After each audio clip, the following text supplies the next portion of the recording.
Alam mo bang pwede kang mag-request ng playlist feature sa TikTok kahit wala pa ito sa account mo? Kung gusto mong maging organisado ang mga videos mo, panoorin mo ito hanggang dulo dahil ituturo ko ang step by step na paraan. Hello guys! Welcome back sa ating channel. Kung bago ka pa lang dito, huwag kalimutang mag-follow at mag-like sa ating video para sa mas marami pang TikTok tips at tutorial. Buksan lang natin ang TikTok app. Tap lang natin ang menu or yung 3 lines. Tap Settings and Privacy. Scroll down. Tap Report a Problem. Tap Report. Tap Report a Problem.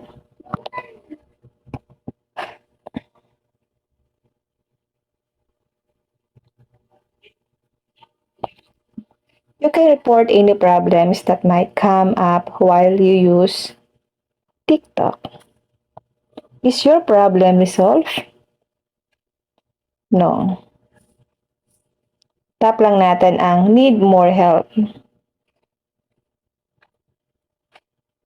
Dito guys, mag-type lang tayo dito ng message. Halimbawa guys, ito yung i-type natin.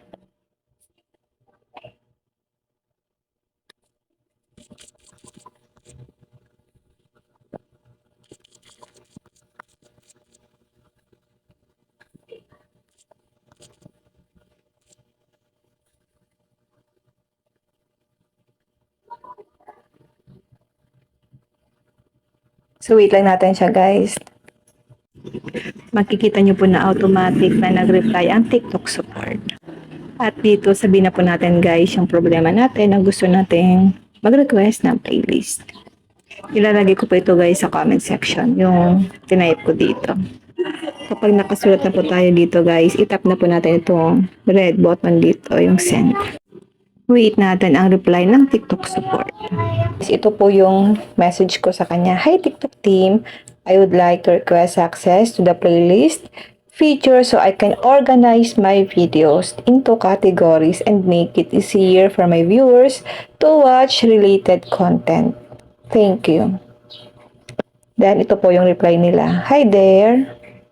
I understand you're looking to get access to the playlist feature to organize your videos. That's great. Way to help your viewers to find content. The playlist feature is currently available to creators who have over 10,000 followers on TikTok. We appreciate your understanding as we work to make it accessible to more users. We're always working to improve the TikTok experience. So ayan guys, magkakaroon lang daw tayo ng